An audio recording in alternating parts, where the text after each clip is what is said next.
"Ma'am, you need to get up. This seat does not belong to you." The voice cut through the cabin like a slap, and for one long second nobody in first class moved. The soft clink of a glass being refilled stopped mid-pour. A man in a gray suit lowered his newspaper an inch. Somewhere, behind the curtain, the espresso machine hissed and went quiet, as if even the plane itself had leaned in to listen. Renee Ashford did not move. She sat in seat 1A, by the window, the low Atlanta sun slicing gold across her charcoal blazer and the armrest beneath her still hand. Her spine was straight. Her face was calm, too calm for the insult being thrown at her feet. Standing over her was Brooke Sinclair, 34, blonde hair pulled back, so tight it looked like it hurt, a smile stretched thin across a face that had already made up its mind. Her eyes were not confused. They were certain. That was the part that should have frightened everyone watching, and did not. "Ma'am," Brooke said again, louder now, angling her body so the whole cabin could hear her. "First class is for ticketed passengers only. You need to gather your things and move to the back of the aircraft." Renee looked up slowly, not with fear, not with anger, with the kind of stillness that makes cruel people uncomfortable, because it gives them nothing to push against. "I am in my assigned seat," she said. 1A. Brooke's jaw tightened. 3 rows back, a man in a checkered shirt sat forward fast, phone already rising in his hand. Tyler Mercer had the quick thumbs of someone who had built a following out of other people's worst mornings, and he could smell content the way some men can smell rain coming. Across the aisle, a woman in a cream suit leaned toward her husband, gold bracelets sliding down her wrist with a small, satisfied clink. "I knew it," she whispered, not quietly enough to matter. They always try this at the gate. Renee heard her. Brooke heard her too, and something in Brooke's shoulders lifted, as if she had just been handed permission. "Boarding pass," Brooke snapped. Renee opened a slim leather folio and held it out. Brooke snatched it so hard the paper creased. She held it close to her face, then far away, searching for a lie that was not there. The pass was real. The seat number was real. The name printed across the top was real. But Brooke had already written her own story in her head, and she needed that piece of paper to confess to a crime it had not committed. "This doesn't look right," Brooke said. "Then scan it." She did not scan it. She flicked the pass back with 2 fingers, and it struck Renee's chest before sliding into her lap. A small sound moved through the cabin.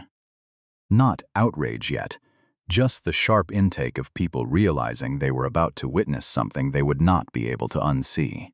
Renee picked the pass up, smoothed the bent corner with her thumb, and set it flat on the tray table in front of her. Then she looked at Brooke and said the only 2 words she intended to spend on this. "I'm not moving." To understand why a Tuesday morning flight out of Hartsfield-Jackson turned into the worst day of Brooke Sinclair's career, you have to go back 4 hours to a kitchen in the Buckhead neighborhood of Atlanta, where Renee Ashford was still just a woman making coffee at 5:40 in the morning, before the world had any idea who she was. She wore old running shoes with a strip of gray duct tape across the left toe, the same pair she'd worn for 3 years, because they were broken in exactly right. And she had learned a long time ago that comfort mattered more than appearance to anyone who was paying attention to the wrong things. Her blazer for the day hung on the back of a kitchen chair, plain, well-cut, no visible logo. She did not dress like the chairwoman of a company that controlled 41 hotels and a regional airline. She dressed like a woman who had once been mistaken for the help at her own company's holiday party and had decided, quietly, that she would never again make it easy for anyone to guess wrong and feel comfortable about it. On the counter sat a photograph in a plain wood frame. A woman, in a maid's uniform, arms crossed, standing outside a hotel she was never once allowed to walk through the front door of. Renee's grandmother, Odessa Carter, had scrubbed floors at the Regency Palm in Savannah for 26 years and had never eaten a meal in its dining room, Not once, not even the year she trained the new manager, who would go on to run the entire property. Odessa used to say the same 6 words to Renee every single morning before school. You will not shrink to fit a room. Renee had built an empire on those 6 words. And she still said them to herself before every flight, every board meeting, every room where someone might decide, before she opened her mouth, exactly how much space she was allowed to take up. She flew alone, without an assistant, without a security detail, without anything that announced her name before she did. It was not modesty. It was research. She wanted to know every few months how her own company treated a woman who looked exactly like the women who had once cleaned its floors. She never told her board when she was flying commercial, under her legal name with no title attached. She called it a mirror check. This particular Tuesday, she had picked off Flight 22007 out of Atlanta to Boston at random from a printed schedule, the way she always did, so that even she would not know in advance which crew, which gate, which version of her own company she was about to meet. She did not know yet that this would be the day the mirror cracked. Brooke Sinclair had been a flight attendant with Liberty Crest Airways for 9 years, and in that time she had built a private, unspoken system for deciding, within about 4 seconds of eye contact, who belonged where. She was polite to men in suits. She was warm to women with recognizable handbags. She had once helped an elderly man in economy find his glasses for 11 minutes without complaint. She had also, 3 times in the last 2 years, asked black passengers in premium cabins to produce their boarding passes twice. A pattern that lived quietly in the airline's customer complaint file under a heading nobody had yet had the courage to open in front of her. She believed, sincerely, that she was protecting something: standards. Order. The unspoken contract of first class. She had never once been forced to say that belief out loud, which was exactly how it had survived 9 years without being challenged. 20 minutes after boarding was complete, a food service cart rattled forward, and Brooke had looked at seat 1A, at a woman with a plain blazer and no visible jewelry, sitting where she did not expect a woman like that to be sitting. And she had made her decision before she had even finished walking down the aisle. The first accusation is the one nobody can quite call out loud, because it hides behind procedure. That was the first tier. What came 15 minutes later did not hide behind anything. Last chance, Brooke said, arms crossed now, voice pitched to Carrie. Move to economy, or I call security. Tyler's phone rose higher. Diane Whitmore, the woman with the gold bracelets, pressed her lips into a satisfied line, the expression of someone who believed the universe had just confirmed exactly what she had suspected all along. A few rows back, a younger woman in a gray cardigan stopped pretending to read her paperback. Sophia Reyes was 28, a school counselor from Denver, flying home from her sister's wedding. And something about the stillness in Renee's shoulders against the noise in Brooke's voice made her stomach turn in a way she recognized from every hallway confrontation she had ever mediated between a scared kid and an adult who was certain they were right. Renee set her boarding pass on the tray table and did not touch it again. I'm not moving, she repeated, and this time her voice had dropped half a register, the register of someone who has stopped negotiating. Brooke's polished composure cracked for exactly 1 second. A flicker at the corner of her mouth, the confusion of a woman unused to hearing the word, no survive contact with her own certainty. Then it hardened into something colder. Excuse me? Tyler was recording now, phone angled low, catching Renee's profile and Brooke's uniform, and the narrow aisle that had become a stage none of them had asked to stand on. Here we go, he murmured to an audience of strangers, mistaking cruelty for entertainment, the way men like him always do right, up until the algorithm turns on them. First-class drama, live. He did not yet know that his own face would end the day more famous and far less flattering than hers. Outside the window, The tarmac shimmered under an Atlanta July heat that had not yet burned off the morning haze, and inside the cabin, the temperature seemed to drop 10 degrees anyway. Brooke reached toward the boarding pass again, and this time Renee's hand moved first, 2 fingers landing flat on top of it before Brooke's fingers arrived. "Scan it," Renee said. "I don't take instructions from passengers," Brooke snapped. "You take instructions from me." A sharp silence settled over the first 4 rows.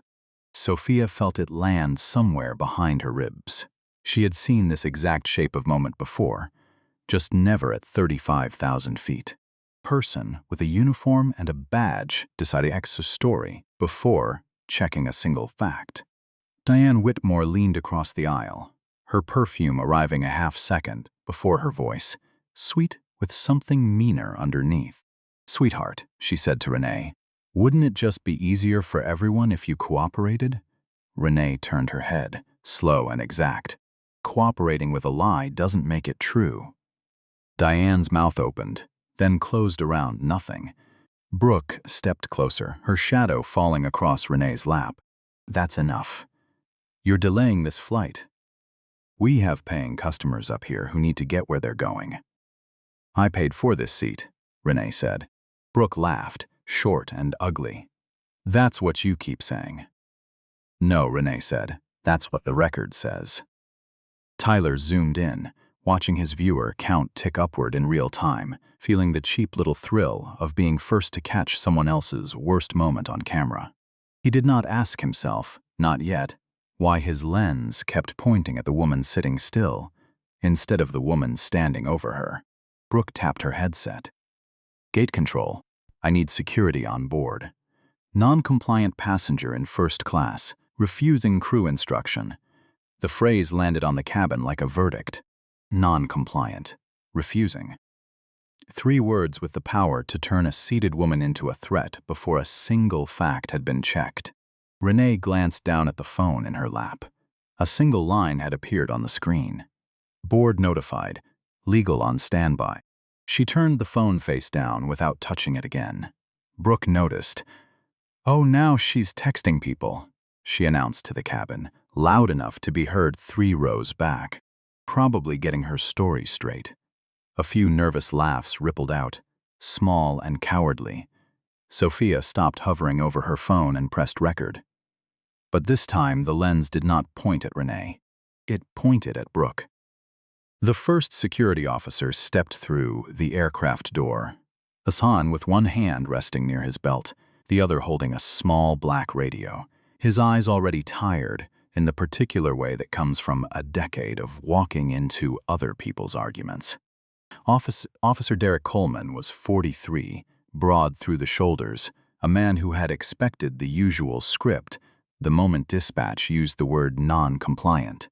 A loud passenger. A nervous crew. A quick, clean removal. But Renee Ashford was not loud.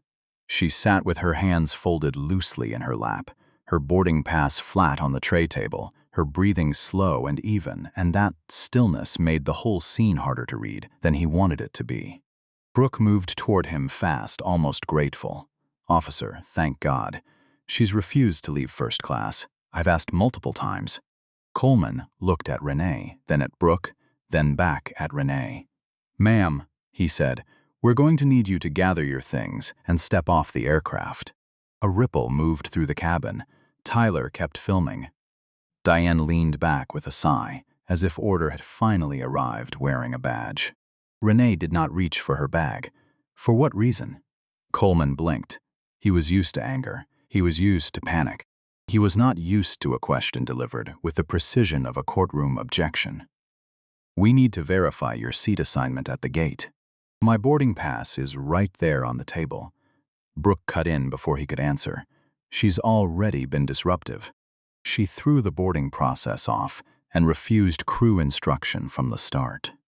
Across the aisle, an older man in seat 2C slowly lowered his newspaper. Walter Higgins was 61. A retired shop foreman from outside Charlotte, with a kind of weathered patience that comes from 34 years of watching younger people make decisions they'd regret. His wife touched his forearm, A silent plea to stay out of it. He had been watching since the beginning. He had seen the boarding pass. He had seen it thrown back. "Officer," Walter said, rising halfway out of his seat. "That lady showed her ticket. Clear as day. Said 1A right on it." Brooke turned on him. "Sir, please remain seated." "I'm seated plenty," Walter said. "And I know what I saw." The cabin shifted again. A dozen eyes drifting toward the boarding pass, a few phones tilting toward Brooke instead of Renee. Coleman felt the room turning against the script he'd walked in with, and he did not like it, because crowds get dangerous the moment they start thinking for themselves instead of following the badge. "Sir, we need you to stay out of this," Coleman said. "Hard to stay out of it," Walter said, "when a woman's about to get dragged out of a seat she paid for." Diane huffed loudly. "This is ridiculous. We're all going to miss our slot because one woman wants attention." Renee turned her head slightly. "I've asked for less attention, not more." The line landed quiet, but it landed. Tyler's phone screen was filling fast with comments now, and he glanced down without meaning to. Why won't they just scan the pass? She looks calm. Why is the attendant the one losing it? His thumb twitched. For the first time all morning, he wondered if he'd been filming the wrong person. Brooke sensed the shift too, and it sharpened her instead of slowing her down. "Officer, are you going to handle this or not?" Coleman exhaled through his nose and stepped closer to Renee. "Ma'am, please stand up." "Scan the pass first," Renee said. Brooke laughed under her breath. She thinks she runs the airline. Renee's eyes flicked to her. "No," she said. Her phone buzzed once against the tray table. She did not pick it up. She looked at Coleman and finished the sentence instead. "I know who does." Coleman did not answer right away. He looked at the phone, then at her face, then at the boarding pass still lying flat on the table. Something about the way she'd said it stayed in the air longer than it should have. It wasn't a threat. It wasn't a boast. It was worse than both of those things. It sounded like knowledge. Brooke felt it too, and it made her angrier. "Officer, this is exactly what I mean. She keeps making these little comments, trying to intimidate the crew. Asking you to verify a valid ticket," Renee said, "is not intimidation." Brooke stepped into the aisle, blocking half of Sophia's camera angle. "You are not in charge here." "No," Renee said. "The truth is."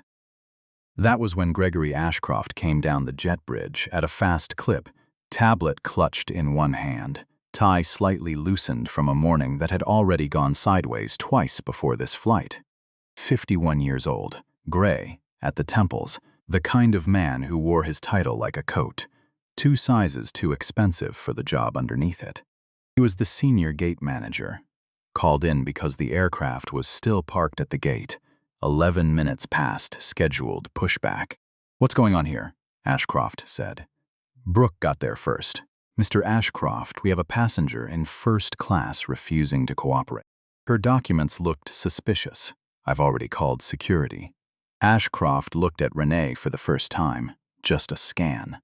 Plain blazer, calm face, no visible panic, no messy explanation offered up the way guilty people usually rush to offer one.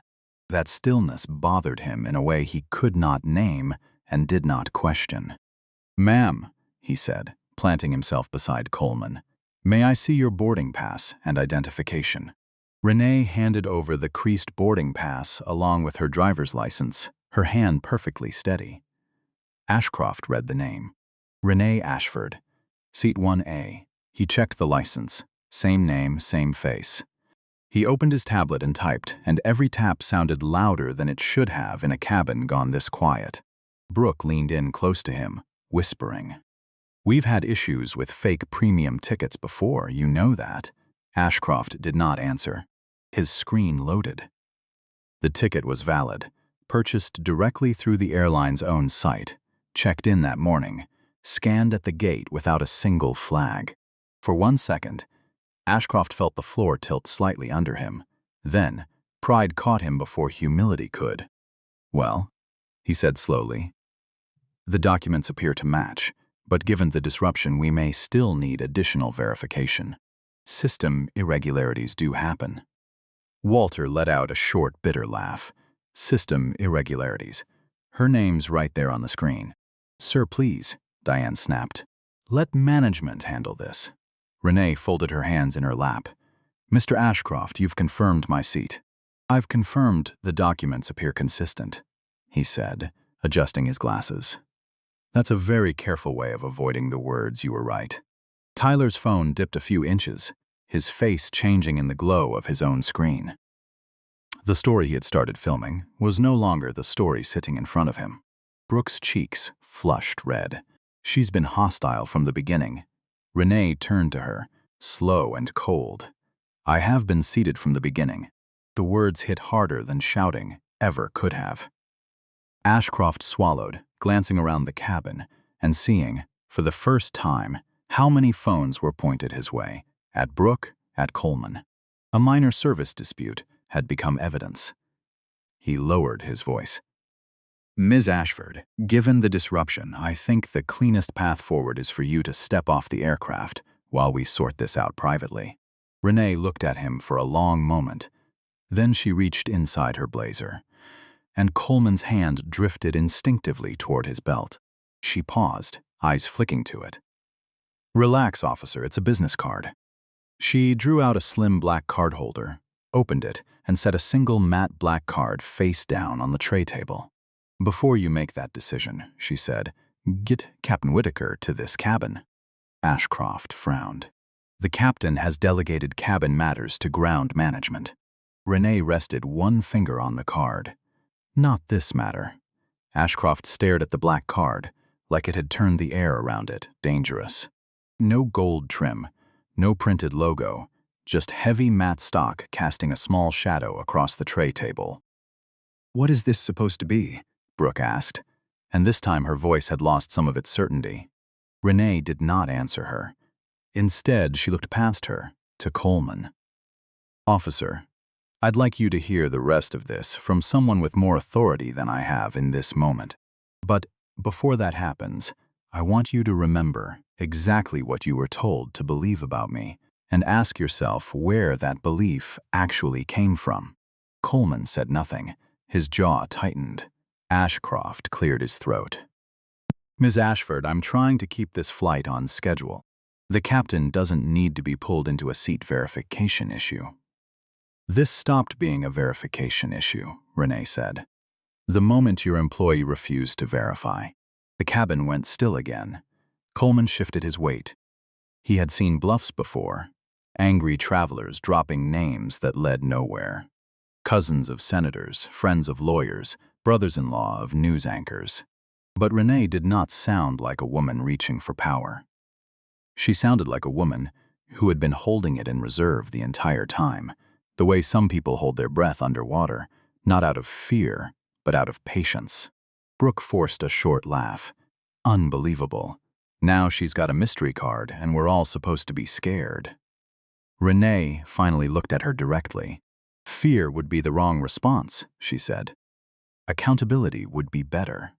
Tyler swallowed hard, his phone lowering to chest height without him, quite deciding to lower it. The comments were scrolling too fast to read now, but one line stayed on the screen long enough to catch his eye. She's not the one who should be nervous. Diane leaned toward her husband again, but this time no words came out. Her lips moved and then simply stopped, doubt settling into the space where her certainty had been sitting comfortably for the last 20 minutes. Ashcroft picked up the card. He turned it over. His face changed before he could stop it, the color draining slowly, starting at the eyes and moving down to the mouth. His thumb pressed hard enough into the edge of the card to leave a small white mark on his skin. Brooke noticed. What? He didn't answer. He read the name, printed under the raised black lettering a second time, as if the first read might have been a trick of the light. Renee Ashford, chairwoman, Ashford Meridian Holdings. Majority owner, Liberty Crest Airways. Ashcroft felt his throat close around nothing. For 8 months, corporate leadership had been quietly warning station managers that anonymous executive travel reviews were coming. Unannounced service audits meant to reveal how passengers were treated when nobody suspected they were being watched by someone who mattered. Leadership had wanted to see the airline's true face when it believed power was somewhere else entirely. Power had been sitting in seat 1A the whole time. Renee reached for her phone, turned it face up, and tapped the screen once. At that exact moment, the cockpit door opened, and Captain Daniel Whitaker stepped out with the unhurried seriousness of a man who had flown through actual storms and knew precisely which clouds could kill you and which ones only looked like they might. 56 years old, silver hair, 4 gold stripes on each shoulder, eyes that swept the cabin once and took in everything at once, the raised phones, the security officer, Brooke's flushed face, Ashcroft's pale one, and Renee seated calmly by the window. Then his gaze landed on the card in Ashcroft's hand, and his expression tightened into something the whole cabin could read, even from the back rows. "Miss Ashford," he said quietly. "The cabin heard it. Not passenger. Her name." Brooke's mouth opened. "Captain. She's been refusing crew instructions since boarding." Whitaker raised one hand, and Brooke stopped mid-sentence as if a door had swung shut in front of her. He turned to Ashcroft. "Is her boarding pass valid?" Ashcroft hesitated. Everyone watched him hesitate. Finally, he said, "Yes," and the single word landed with the weight of a confession dragged out under oath. Walter exhaled hard through his nose. Sophia's camera stayed, rock steady. Tyler had lowered his phone completely, though the recording light stayed on, a small red dot burning quietly through the whole exchange. Whitaker turned to Brooke, his voice dropping low, controlled, colder than shouting could ever manage. "Then why is there a security officer standing over a ticketed first-class passenger?" "I believed there were irregularities," Brooke said. "You believed." 2 words. A verdict delivered flat. Renee lifted the boarding pass off the tray table and held it up between 2 fingers for the whole cabin to see. "Nobody in this cabin needed belief," she said. "You needed a scanner." Whitaker did not move for several seconds. Standing in the aisle with the stillness of a man watching a slow-motion collision, he could no longer stop. Around him, first class had become a courtroom at 35,000 feet. Phones raised, faces tight, every breath sounding faintly guilty. Brooke tried to recover. "Captain, with respect, I was protecting the integrity of the cabin." Renee's eyes lifted. "The integrity of the cabin," she repeated softly. "Yes. We have procedures. People try to sneak into premium cabins all the time. I was doing my job." "No," Renee said. "You were doing your bias." The words cut clean through the aisle. Brooke flinched as though she'd been struck. Diane looked down at her hands, and her bracelets, for the first time since boarding, made no sound at all. Whitaker took one slow breath. "Miss Sinclair, did you scan Miss Ashford's boarding pass?" Brooke's lips parted.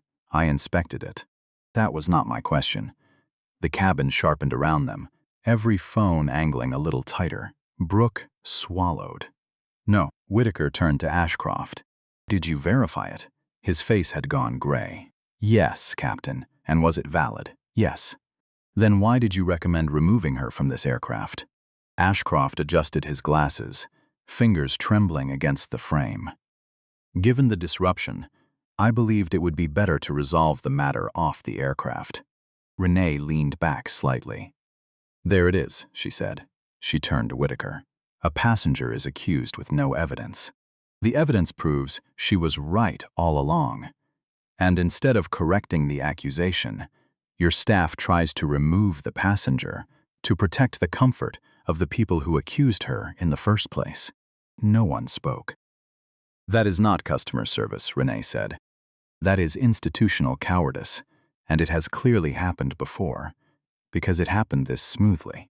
Sophia felt her throat tighten around something she couldn't name. She had sat through fairness seminars her whole career, in staff meetings, in district trainings, in the kind of language that always sounded true in a conference room and evaporated the moment it met a real hallway.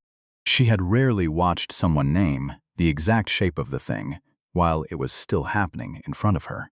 Officer Coleman lowered his hand from his belt, for the first time since he'd boarded. He looked, for the first time all morning, genuinely ashamed. "Miss Ashford," he said quietly. "I was responding to the information I was given." Renee turned to him. "And you accepted it without asking why a seated passenger holding a valid boarding pass was being treated like a threat?" Coleman looked down. The badge on his chest caught the overhead light. "Yes, ma'am, I did." That admission moved through the cabin like a crack spreading across ice. Walter nodded once, slowly, relief rather than triumph in the gesture. Brooke's face hardened again, but the hardness had changed shape. It was no longer authority. It was fear wearing authority's old clothes. "So what happens now?" Brooke asked, her voice smaller than it had been 10 minutes ago. Renee looked at her for a long moment. Behind her calm face sat years of swallowed insults. Every lobby where hotel security had trailed her without cause, every boardroom where a man had spoken over her twice before she'd finished her sentence once, every counter clerk who had handed the receipt to the white man standing beside her instead of to her. She picked up her phone. "Now," she said, "we document everything." Ashcroft took a half step back. Renee tapped a single contact and put the call on speaker. A woman's voice answered on the first ring. "Ashford Legal, we're on the record." The cabin froze. Renee's gaze traveled from Brooke to Ashcroft to Coleman and finally to Captain Whitaker. This incident involves a valid first-class passenger being publicly accused of fraud, denied verification, threatened with removal, and escalated to security after staff had every opportunity to check the facts and chose not to, Renee said. "I want all names, employee numbers, security footage, and passenger witness statements preserved starting now," Brooke whispered. "You can't do this." "I already am," Renee said, steady as stone. Brooke stared at the phone as if the voice pouring out of it had pulled the floor out from underneath her. 5 words. "We're on the record." They accomplished something no amount of shouting ever could have. They stripped the cabin bare.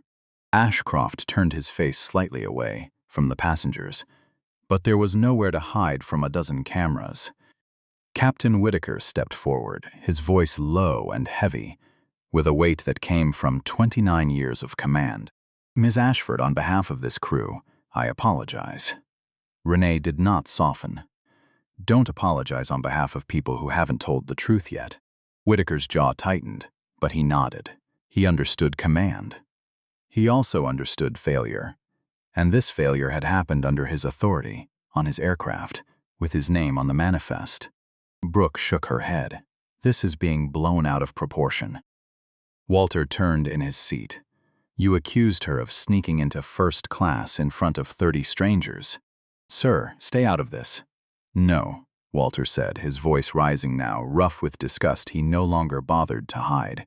"You don't get to humiliate somebody in front of all of us, and then tell us we didn't see what we saw." Diane flinched.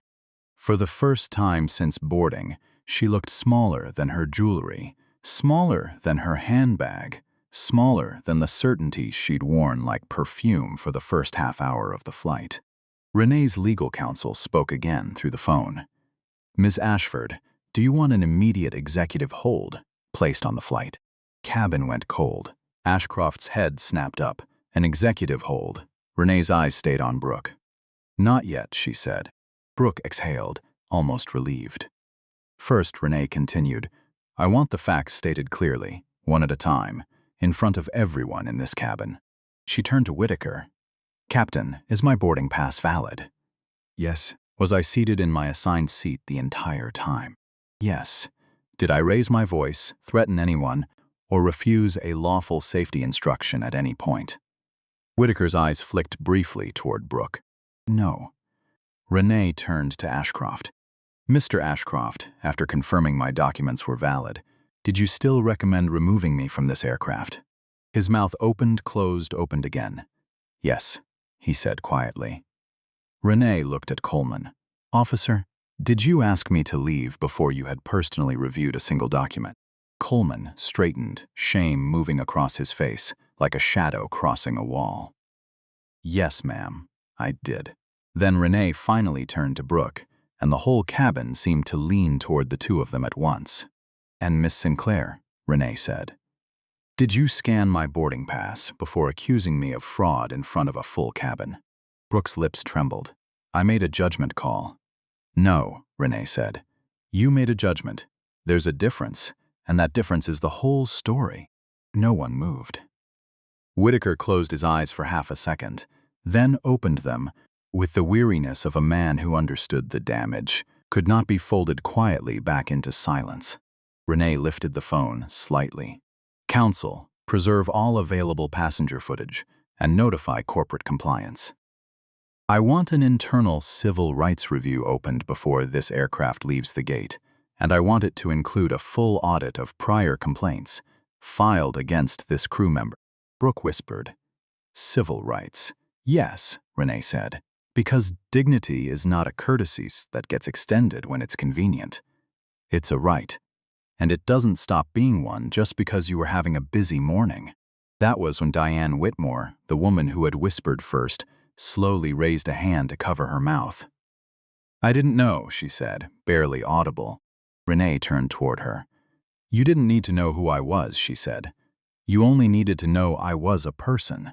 Diane looked down at her lap, and for the first time since the first insult had cracked through the cabin, no one had anything left to say. The first thing corporate compliance requested, 20 minutes later, was not an apology. It was the footage. Every angle, every voice, every phone that had been recording. When Renee Ashford was still just a woman in seat 1A, before the black card, before the captain, before the entire cabin learned that the power they'd all been performing for had been sitting quietly by the window the whole time. Tyler looked down at his own phone, thumb hovering over the still live stream. His confidence had drained into something pale and uncomfortable, the particular sickness of watching yourself become the villain in your own footage.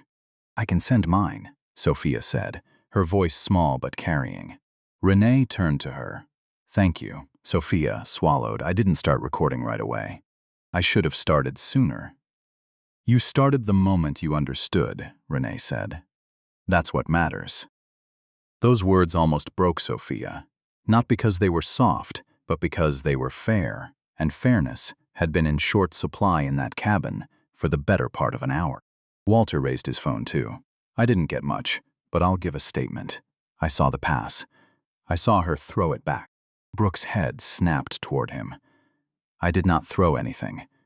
"Then say that while the cameras are still rolling," Walter said. Brooke went silent. Captain Whitaker stepped fully into the aisle, no longer trying to manage appearances. "All passengers, please remain seated," he said, his voice carrying to the back of first class and beyond. "This aircraft is under an executive hold pending review." A murmur rose fast through the cabin. Diane's husband whispered, "An executive hold, can she actually do that?" Ashcroft answered before anyone else could, his voice thin now. "Yes," he said, "she can." That single sentence changed the temperature of the cabin more than anything else that had been said. Not because Renee's power had just been revealed. That had already happened.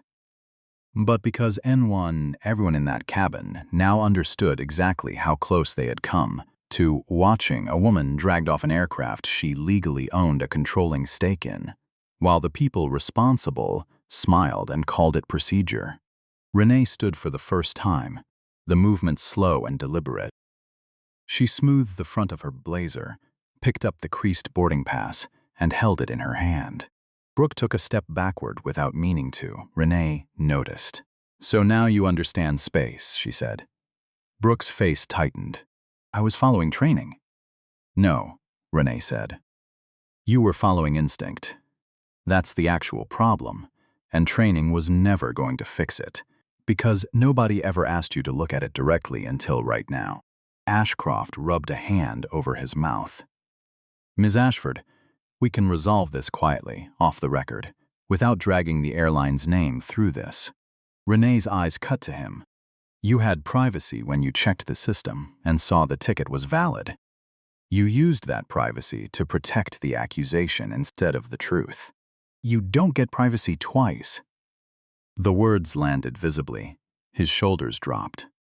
Renee looked down the length of the cabin, at Tyler, at Diane, at the passengers who had laughed softly at the start, the ones who had watched silently, the ones who had wanted to speak and hadn't found the nerve until it was almost too late. "This is bigger than one seat," she said. "Every institution has a moment where it shows you what it actually believes. Not in a mission statement, not in a commercial, in a narrow aisle, under pressure, when someone with less visible power than the person accusing them needs one single person in the room to simply check the facts before acting on a feeling." No one looked away. Even Tyler lifted his phone again, but his voice had changed completely. "For everyone still watching," he said it quietly, the shame plain in his voice, "I got this wrong. I filmed the wrong person for 20 minutes, and I'm sorry." Renee glanced at him, then turned back to the crew. Captain Whitaker turned to Brooke. "Miss Sinclair, you are relieved of duty, effective immediately, pending a full misconduct investigation." Brooke's mouth fell open.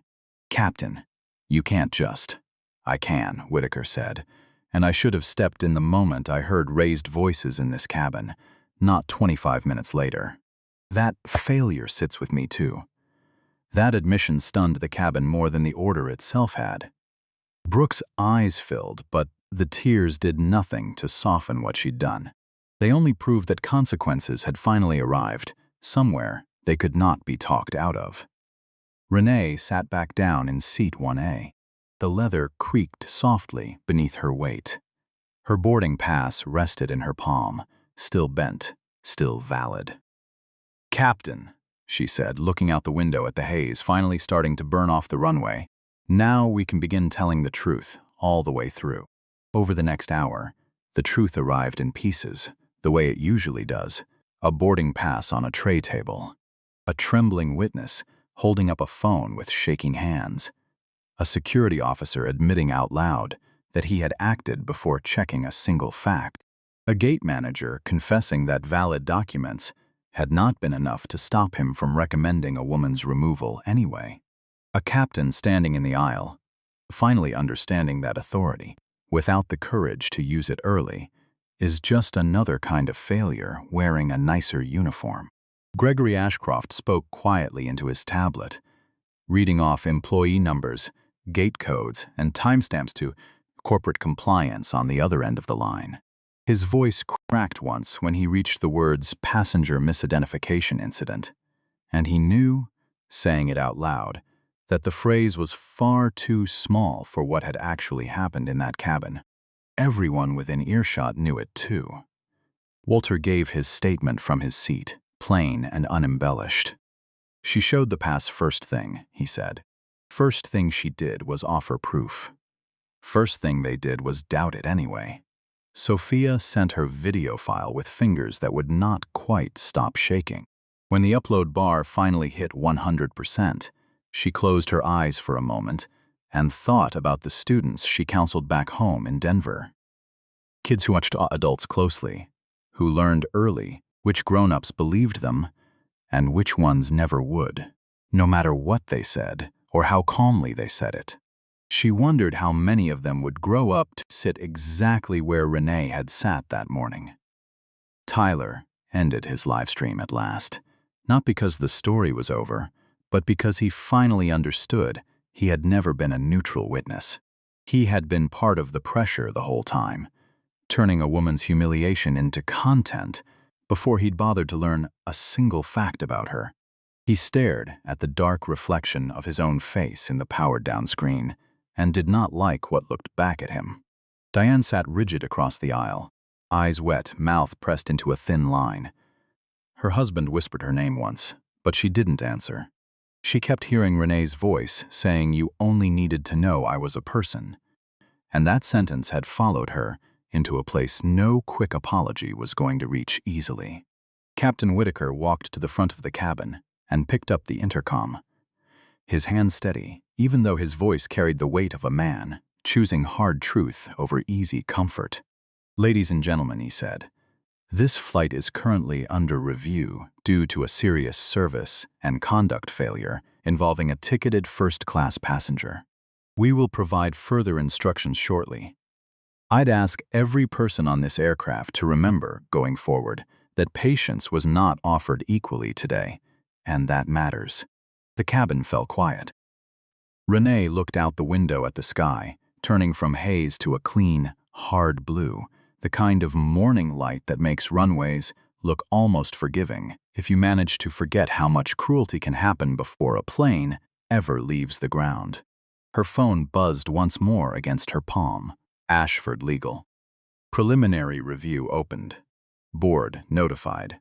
Recommend immediate public acknowledgement, indefinite suspension of employee Sinclair, and referral for review of prior complaints. No quiet settlement. Renee typed back with one hand. Proceed. Add mandatory bias training audit across all crew. Add passenger dignity protocol review company-wide. No confidential settlement of any kind. She set the phone down. Brooke looked at her from the galley, eyes red now, all the polish gone out of her posture. "I didn't know who you were," Brooke said. Renee turned slowly. "That's still the part you're not getting," she said. "You weren't supposed to treat me better, because of who I turned out to be. You were supposed to treat me fairly before you had any idea." Brooke's lips trembled. She looked away first, and that was the exact moment the real balance of power in that cabin finally shifted for good. Not when Renee's title was revealed. Not when the captain used her name. Not when the lawyer picked up the phone. It shifted the instant. Everyone understood that the actual failure had never been failing to recognize an executive traveling quietly. The failure had been failing to recognize a person, full stop, long before anyone knew her name. Three weeks later, investigation closed with findings that reached far beyond one flight attendant's bad morning. Corporate compliance uncovered 11 prior complaints filed against Brooke Sinclair over 4 years. Complaints that had been logged and acknowledged, and then quietly filed away, without consequence, each one describing some version of the same pattern. A black passenger in a premium cabin asked to prove their right to sit there twice, sometimes 3 times, while white passengers in identical seats were never asked at all. 2 other flight attendants at the Atlanta base were found to have similar patterns buried in their files. All 3 were terminated. Brooke Sinclair's termination letter noted, in language far more careful than the truth deserved, a sustained failure to apply verification procedures equitably across passengers. Brooke never publicly admitted what she had done. Not really. Had. In her exit interview, she called it a misunderstanding that got out of hand. And even facing unemployment, facing her own name attached permanently to an incident that had been viewed 11 million times online within a week, she still could not quite make herself say, "I was wrong about her," without qualifying it into something smaller. That refusal, more than anything else, was the part of her that the airline's investigators noted would make rehiring her at any level, anywhere in the company, impossible. Some people, it turned out, cannot be trained out of certainty. They can only be removed from rooms where that certainty does damage. Gregory Ashcroft kept his job, technically, after a formal reprimand and a mandatory retraining program, but he was quietly moved out of any customer-facing role within 6 weeks, transferred to a logistics position with a smaller title and considerably less say over anyone's boarding pass ever again. Officer Derek Coleman requested, on his own, a transfer to a unit that ran regular bias awareness training and told his supervisor plainly that he wanted to understand exactly how he had walked onto that plane, already certain of an outcome he had no actual evidence for. It was not redemption, not exactly. But it was the beginning of one. 6 months after the flight, Renee Ashford sat in seat 1A again, on a different route, out of a different city, wearing the same plain blazer, the same duct-taped running shoes tucked under the seat in front of her. A new flight attendant approached her cart first before anyone else in the row. Calm eyes, careful hands, no performance in her posture at all. "Miss Ashford," the woman said softly. Her name tag read Nora Bennett. "Can I bring you something before we push back?"